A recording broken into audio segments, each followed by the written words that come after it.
How's it going, everybody? It's Jake Gibson from the Paws podcast. I'm joined alongside my friend and co-host Kevin Barral.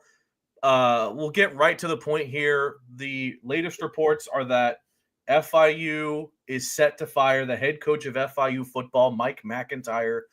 This has been reported by a few different sources. What Kevin, when we found out, it first came from a tweet from Matt Zenitz from CBS Sports and 247. Let me go ahead and share my screen here to provide a bit more context. Let me go ahead and share my screen. Okay, this is the initial tweet that we found that detailed this. It's from Matt Zenitz. It says FIU is set to fire head coach Mike MacIntyre. Sources tell me and RJ_CFB, that is Richard Johnson, who is also a writer for CBS Sports, and 247. This has been a crazy coaching carousel. Wade Peary has also already written an article about this. Florida International University fired head coach Mike MacIntyre on Sunday, according to On3's Pete Nakos. His firing comes on the heels of a 4-8 season in 2024. The team finished 6th in CUSA during his tenure. We're not the Golden Panthers, but I'll give him a pass. He went 4 for 8 for 3 straight seasons. And then you have a few things here. Panther Now has already dropped a tweet about this. Regardless, wow, Kevin, what a bombshell story. Absolutely immediately that Mike MacIntyre, who you and I have known very well, he's a guy that off the field we would say we have really appreciated. He's been nothing but kind to us, but it looks like this is going to be it for Mike MacIntyre at FIU. Kevin, your initial thoughts? Yeah, I think I think it was bound to happen at some point. 3 seasons in, you go 4-8, 3 straight seasons. I'm doing the math right now. It's a 12-24 overall record with FIU, and you went 6 and 18. I want to say in conference play is what the record is. Didn't win a single road game in 2024. First time that happened since 2021. And yeah, so right now I'm just trying to figure out what the buyout is. I believe, and again, don't quote me on this, I believe the buyout is $375,000.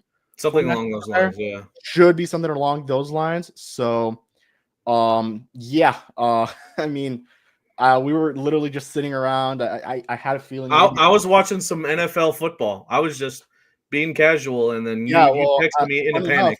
I had seen the news of Kennesaw hiring their coach, and I was writing about that for G5 Football Daily, and I see this one now. So, yeah, look, again, Coach Mack was a great guy. Wishing him nothing but the best moving forward, and I think this was needed. We needed a new face, or not we did. FIU, I think, needed a new face to lead this program. And I'm excited to see who it'll be. I think obviously the names that are going to come up are Tim Harris, Frank Ponce, 2 guys who interviewed last time for the job. ESPN notification, by the way. Huh? ESPN notification. Yeah, exactly. I mean, it's as legit as it gets. And again, you're going 4-8 for 3 straight seasons. But look, he recruited well. That's one thing that needs to be noted. He brought in Kiwan. He brought in Devontae Lyons recently, Clayton Dees, a really good core of players overall. The upcoming signing class was going to be a very exciting one. So, yeah, unfortunately, just didn't end the way it should have. Went 3-1 to begin the season in 2023. Kind of thought that would have been the season. So, yeah, I don't know. I don't know how to feel. Definitely, I think something that we spoke about privately that probably was going to happen. Now, towards the end, yesterday we spoke to him, we spoke to whatever it was, and I started having the feeling that maybe they're going to give him one more season. Now it needs to be noted too, this is the first coach Scott Carr has ever fired at FIU. Yes, correct. So this was his first hire he made, and it's the first one he is firing. So as soon as he got here. Yep, exactly. So FIU is going to be looking for their 7th coach, I want to say, in program history. So yeah, again, wishing Mac nothing but the best. I'm assuming he'll land on his feet somewhere if it's as a defensive coordinator. I mean, again, FIU's defense was really good in 2024. Nothing to say, nothing. It's like it was good. It was good defense. So yeah. Unfortunately, the offense definitely struggled, and I think it's worth noting a lot of the whole coaching staff's contracts were expiring. So that's worth noting too. Yeah, I mean, staff, unless the new coach is someone from the old staff, I'm expecting it to be a completely new coaching staff. And again, that means we're going to see a lot of movement in terms of transfer portal, and I'm surprised we haven't seen any guys enter. And of course, when a head coach gets fired, you also have all the players that came in here from Mike MacIntyre who might now be considering their options as far as whether they want to return to FIU or maybe try their luck somewhere else. I mean, Mike MacIntyre. Listen, but before we say what we are about to say, Kevin and I can both attest to this. He has been nothing but kind to us. He's been on our show twice, Kevin. He was on for episode 10, which was a lifetime ago, right? That was when we were still just young. Then this podcast was still young and we were still learning. He then hopped on for episode 60, which was obviously 50 episodes after. But I think you already said this, Kevin. A change needed to be made. You go back to back to back 4 and 8 seasons. I mean, at the end of the day, you can't even call yourself a mid program. You're slightly below average at that point. I was so ready to say in maybe an upcoming episode of the pod, maybe even a preview down the line, that if MacIntyre was given a fourth chance, that if they can't go bowling that year, then there absolutely needs to be a cutoff for him and for the rest of the coaching staff. But I'm happy to see that line has been now, because again, Kevin, I think I talked about this in the Paws Up post-game show last night after our win against Middle Tennessee. This has been the most frustrating 4 and 8 season out of these past 3, because it really 5 one-score losses coulda, shoulda, woulda have gone FIU's way that they just didn't end up doing.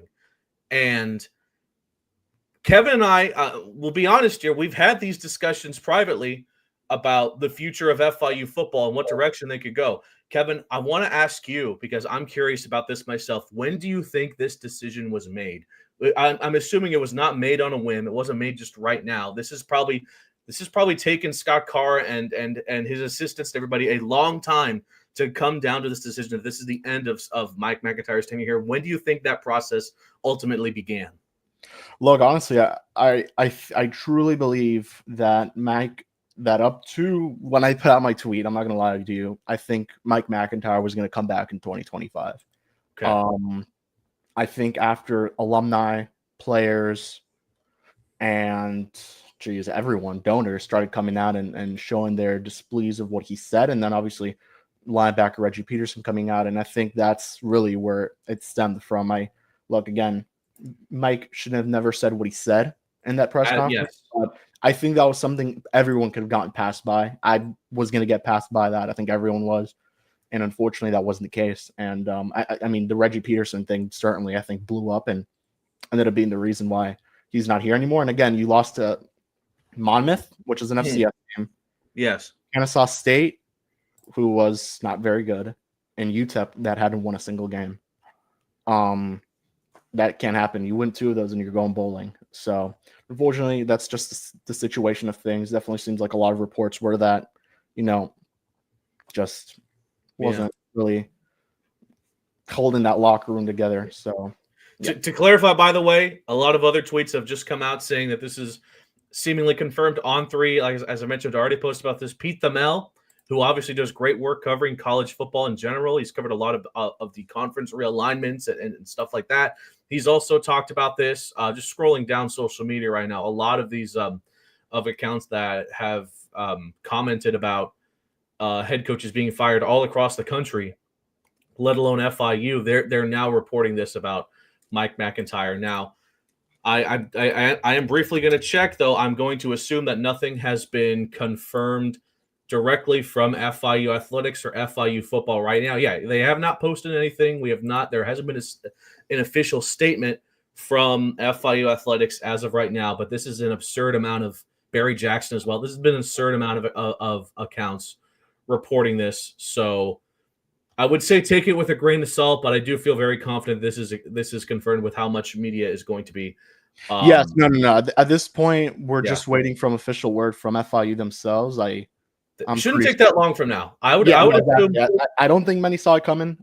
If you stick with us, we'll stick with you. By the time we're done recording, we might have an official statement from FIU Athletics. So we'll just have to wait and see here. But in the meantime, you didn't really answer the question, Kevin, but when do you think the discussions first opened about Mike Well, MacIntyre? no, I told you right after Jacksonville State, leading up to Okay. Kennesaw is when I believe Okay. that started at least. But I think everyone would have thought that this would have blown by. This would have been After over Jack after the State, season. okay. Exactly. Yep. Okay. I do think, obviously, after the Kennesaw loss, you have to start looking at the future and saying, is this the guy you want leading your team? And I think Scott Carr came to the conclusion that maybe a new voice was needed. I mean, again, FIU lost 5 one-score games. It's Two of those go your way. Mhm. 2 of those go your way, and you're going bowling right now. One of them to an FCS team, by the way. Yes, exactly. Yep. So, again, I mean, just the way it was. Didn't win a single road game this season. You have to win on the road to be successful. Unfortunately, I think the only good thing was that he did go over 500 at home, 4-2, I believe was the record in the inaugural year of Pitbull Stadium. And FIU was, I mean, we have to be honest, Jake, they were destroyed by the NIL and the transfer portal. I mean, Chris Mitchell hits the portal. Eric Rivers, I believe, will enter the transfer portal if I had to make a guess. So will more players on the current FIU team. And Reggie then Peterson as well. That one he was no longer on the team. But the fallout is Tyrese Chambers enters the portal. You look at that first season after 2022, the amount of players that entered the portal, you were looking at essentially almost a completely new team. Mm-hmm. So, with this said, Kevin, listen, we have to talk about the thing, Kevin. It was your tweet that you dropped that was talking about the quote that FIU said, and that we can't shy away from it. It caused a chain reaction, Kevin. The comments were flooded, not just from fans and alumni of FIU calling for change, or not even calling for change at that point, just sort of talking about how terrible that quote was for Mike MacIntyre. You had former players coming in like T.Y. Hilton, Maurice Alexander, just to name a couple. And then Mike MacIntyre releases the apology. It's not perceived well by the general FIU audience. And then Reggie Peterson comes and drops his absolute bombshell about about some of the stories that he had with Coach MacIntyre in regards to tell me if I forget anything from what Reggie said, but the lying about playing time, lying about NIL, about starting, questioning religious faiths, and obviously the chair incident against FAU in 2022. There's probably maybe a couple other things that Reggie said in that tweet. From that point onward, pretty much every other tweet from FIU football, FIU athletics was being bombarded with messages from the fans calling for change to be made regarding Mike MacIntyre. That's just how it went, especially with all the evidence that Reggie had with former players backing him up about confirming a lot of the stories that happened with MacIntyre at that point. So Kevin, just I need to ask you now. I know we're both stressing out here, but how does it feel that your, let's just say, contributions to the discussion of Mike MacIntyre, how that's kind of shaped the way this has all transpired, and now that it's finally happened, that MacIntyre is no longer with the team, just how do you feel now in retrospect from that original tweet you dropped from that quote? Again, we addressed it once. I don't think there's much more addressing we need to do. I did my job. I did what I had to do. And yes. I don't know how much that did end up leading to the firing. It's not my job to know that. Correct. We can speculate, but there was another tweet that was far worse that said a lot more. Mm-hmm. So there's not much more for me to say there. I'm gonna keep it at that. I did my job. You know that. I think FIU's aware of that too. So we'll leave it at that. Yes. So we have some comments here. Robbie, of course it's Robbie, saying, "Welcome to the jungle." He said that Herman was the same way. Great to media, especially students, but wins are paramount. Damn straight. I mean, the coaches and players knew this during these past couple of seasons that it's bowl game or bust, especially for a program that had back-to-back 4 and 8 seasons, that if they were not able to get to a bowl game. Now, with Flex, Kevin, correct me if I'm wrong, with Flex gone, there's not a single current player on FIU returning that has even sniffed a bowl game, if you take Flex out of the equation. Yeah, you're right. Yeah, absolutely. Robbie, you're spot on there. Well, I would have to look back. I'm not sure if there's maybe a transfer or something that did go to a bowl game, but from the last FIU team that went to a bowl game, yes, it was Flex. So Alex says, who should be on the list of next head coach candidates? Kevin, I know you have a couple of names you're really interested in. Yeah, I mean, play them out now. First one that right away goes up to the top, at least of my board, would be Tim Harris, who at the moment still is the offensive coordinator for UCF, former FIU running backs coach, Miami native. He was Booker T. Washington head coach. He was at Miami for a couple of years as well. So that's a dream hire. Not a dream hire. That's probably the best case hire. I would say another name to look at, and this would be the absolute slam dunk, you killed it hire, would be Scott Frost. Scott Frost would be the absolute slam dunk hire for FIU. We saw what he did at UCF as a G5. Let's see. I mean, right now, I think he's with the Rams as an analyst. So obviously, he would come back to a program where he's familiar with Scott Carr. Scott Carr, again, was at UCF. So this would make a lot of sense for FIU. Frank Ponce, current App State offensive coordinator, is what I believe he is. He was the quarterbacks coach at UM. So another Miami guy, makes a lot of sense there. And then obviously we'll have to look. There's a lot of names. I would say Jovan DeWitt may get an interview if I had to guess out of Curtis. Yeah. That's about it. Honestly, that's all I can think of at the moment. This just happened. So I know. I'm still trying to finish up my article about this whole thing. Yeah, this is crazy, Kevin. I never would have expected when we started the Paws Up podcast that we'd have to be in a situation where we're scrambling to talk about the big time head coach being fired here at FIU. But it is what it is. Just kind of checking social media here, seeing if maybe any players have said anything, or if, again, still searching for if something official has come from FIU Athletics, but at the moment it looks like it has not. But Kevin, I'm assuming that you're assuming that by the end of the night we'll have something official. And look at that, Casey Keeler is set to take the Temple head coaching job. I did see that. Another Conference USA job is going to be open. 2 of them open, with Kennesaw taking that one. So we will have a total Kennesaw 4 new head coaches in Conference USA.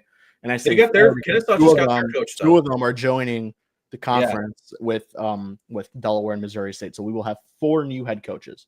This was reported an hour ago by Kai from the Owl Chat podcast, but it looks like Kennesaw State is going to be hiring Jerry Mack, the running back coach of the Jacksonville Jaguars, as their next head coach. He used to be the coach at NC Central. He had a 31-15 record. So that's 1 spot already filled in Conference USA.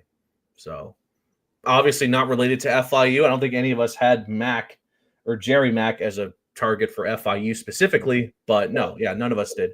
But still, it's interesting that 1 spot has already been filled. Kevin, you have to think, all things considered, FIU, the head coaching spot at FIU will always be a lucrative one, because FIU, it's a program based in the heart of Miami, next to, I'd say, Kevin, the best hotbed for football talent high school wise in the country. I don't care if someone from Texas or Ohio or California, wherever it is, if you're listening to this, I'm sorry, FIU is just better as far as high school talent. We're about to find out, by the way, we're going to be going to the high school state championships at Pitbull Stadium in like a week, maybe 2 weeks. It's coming up. But that's lucrative on its own, because now you can recruit in this massive state of Florida with all this talent you have here. Again, you're in Miami, you're in the 305. You have the off-field branding down to a T, right? With the Pitbull Stadium, the uniforms, you have everything there. Now you need to, and you have talent that's, at least for the moment, still on the team, such as Kewan Jenkins, Eric Rivers. But as you said, Rivers might be heading out. Still, you have a lot of great pieces here and there. Your offensive line was great. You had a lot of great players in your secondary. This has to be one of the more lucrative G5 jobs in college football, I would say. Yes, I would agree with that. I think it also needs to be noted, I don't think this really matters right now, but there's a 30-day window where now the players could leave. So I'm interested to see who will leave, who will not. Is there a window where players can say anything about this? Yeah, they can, of course. I mean, they're allowed to say whatever they want, but it's just a matter of now who will decommit, because National Signing Day is on December 4th. I know, so that's crazy timing. Who will decommit, who will not? I'm interested to see what's going to happen. I think we're going to find out. I think yesterday I would have told you certain players are going to stay. Now I'm going to tell you, I don't know. So yeah, we'll see what happens. But again, we'll be here for it all. We have to cover this. We'll be there for the new head coach's press conference. We're going to see what's going to happen on December 4th because I have no clue now. We were supposed to talk to Mike on December 4th, so we'll see what happens. Just here for the ride. FIU football updates. By the way, these guys do really good work covering FIU football. It's a good account. They said Larry Scott or Tim Harris. We completely agree with Tim Harris. Kevin, what are your thoughts on Larry? Never heard of him. Not gonna lie to you. Okay, that's fair enough. I think I may have. Let me see. Larry, bear with us as we. I think he's at UF right now. So. Oh, University of Florida guy. Okay. Oh, he's the Howard head coach. Oh, Howard. I don't know. I mean, we'll have to see. I'm going to do some research and I'll come out with a list. But I do think definitely Tim Harris. Tim Harris. Tim Harris. I think we'll get some consideration, especially with the shakeup that UCF already had yesterday with Gus Malzahn now going to Florida State, becoming the OC there. Correct. I mean, yep. UCF, say what you will about their program. They have a lot of coaches that people are having an eye on, Tim Harris being a big one here for FIU, and you have that FIU connection already. So Arm23 says best head coach FIU had was Mario C. Then it's been a trash parade. After what we saw from Mario C last night, I'm just kidding. But I will say that Mario C at the University of Miami right now, great recruiter. Coaching-wise, it's a bit iffy. But regardless, that's in the past, right? We have to look towards the future now, and the future could be – I'm going to say I think Kevin and I are both agreeing with Tim Harris. We've been vying for Tim Harris for a while now. So 263 people, we appreciate it, but just sharing some quick comments here. I guess that's pretty much it for now. Kevin, I know you're working on an article for SI. I'm going to work on an article for the Paws Up page. And as soon as FIU breaks a statement on any social media platform, maybe emails will be sent out. We'll notify you guys, share that. And this meeting on Wednesday is going to become a lot more interesting now. Well, what happens? I don't even know if it might happen. We don't know if it'll happen now. But I guess we'll have to leave you there. Hang on, we got one more comment here. Yeah, Tim Harris. Okay, we'll leave you there, guys. Again, thanks for the coverage. By the way, for the football season, it's been awesome. It's over, but it's not over because let the speculation begin for who will become FIU's next head coach. And Kevin, I just realized we're only going to get one more chance to do this. So for the final time on the Paws Up podcast, lights out. Lights out! Lights out!